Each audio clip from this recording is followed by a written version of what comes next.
She had no ear, no name, and no idea that the woman who walked into the clinic one morning was about to change everything. This is the story of Teresita and her brother Potito. They're two perfectly imperfect survivors who turned one vet's life upside down in the best possible way. It was an ordinary workday in Dubai when Louise arrived at the vet clinic she worked at to find her colleagues buzzing about a new arrival. A kind person had spotted a tiny kitten sitting alone on the street, separated from her mother and siblings, with a severe wound on her head. It had taken 2 full days just to catch her. By the time she made it to the clinic, the injury had worsened significantly. The entire outer ear was gone. The skin around it was burned, stretching all the way toward the center of her head. It was, to put it mildly, a rough introduction to the world for a 5-week-old kitten. When Louise walked over to see what all the fuss was about, she found a tiny black and white ball of fur curled up in the corner of a kennel, clutching a unicorn soft toy as if it were the only solid thing left in the universe. And right there, at that moment, she fell completely in love.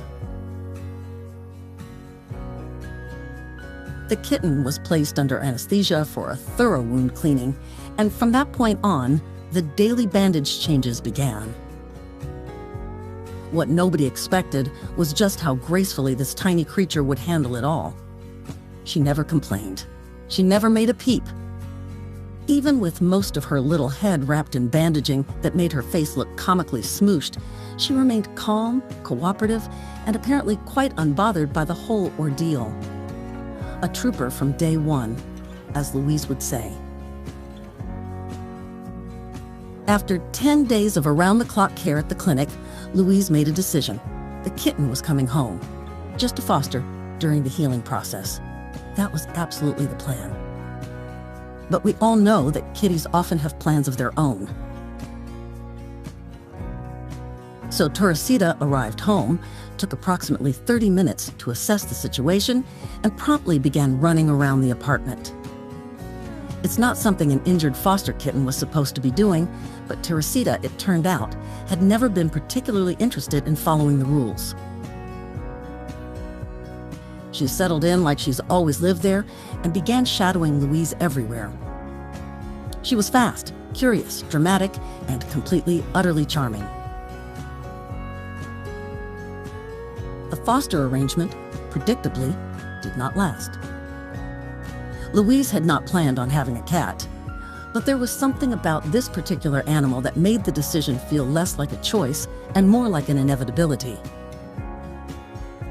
The bond that forms when you nurse a creature back from the edge is special and tends to last forever. So naturally, Teresita was adopted. Her recovery, however, wasn't quite finished. The wound eventually healed well enough to move on to the next chapter, reconstructive surgery, twice. In the first procedure, skin from Teresita's right shoulder was carefully repositioned up over her head to cover the burned area, which is, when you think about it, an extraordinary thing for medicine to be able to do. The second surgery addressed the tension pulling at the corner of her right eye, correcting its shape so she could see comfortably and without irritation. She came through both like a champion. The same night as her final surgery, she was already back on the sofa demanding cuddles. She continued to run through the house, enjoying life like nothing bad ever happened to her.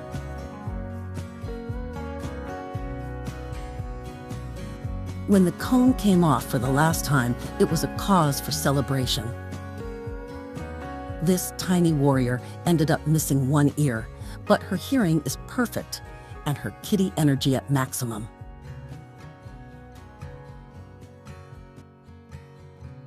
She watches birds with great enthusiasm, naps on her cat tree, plays fetch, and loves a spirited game of hide and seek. She also turned out to be a professional mischief maker, exploring every corner of the apartment in search of treats and fun. She wakes Louise up every morning, which Louise, admittedly not a natural early riser, somehow finds entirely delightful. Because whatever Teresita does is cute, and there's no way her mom can be mad at her. And then Teresita got a little brother. He arrived via one of Louise's clients, a man with a generous heart and modest means who had dedicated himself to caring for street cats. Potito had been found as a tiny kitten, his right eye so severely infected it was beyond saving. It had to be surgically removed. The client had been prepared to take him back to continue caring for him as best he could. But when Louise looked at this small, one-eyed kitten, something clicked. She broke the news to her client that Potito wouldn't be going back to the streets, that he was going home with her instead. The joy on the client's face, she says, was something she won't forget. Now came the slightly nerve-wracking part, introducing Potito to Teresita. Introducing two cats is not a casual affair. It requires patience, careful management, and a willingness to accept that it might not go smoothly. Louise was prepared for jealousy. She was prepared for hissing and territorial standoffs and a period of frosty diplomatic tension. What she got instead was something rather unexpected. For the first time in her life, Teresita met someone who matched her energy entirely. Two rescue kittens, each missing a piece of themselves, finding in each other exactly what they needed. They groom one another, they curl up together, play together. They are inseparable. One has one ear, one has one eye. Between them, they have a complete set, and together they cause a thoroughly satisfying amount of chaos. Louise, the vet who didn't plan on having cats, now has two. She comes home to them every day, happy to have such a lovely furry duo waiting for her. They have turned her apartment into something warmer and louder and better than it was before, because that's the thing about a simple act of kindness. It rarely stays small. Small actions lead to big changes.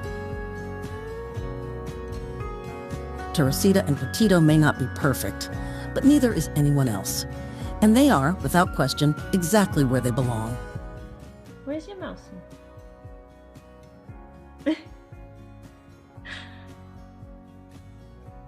Where's your mousey?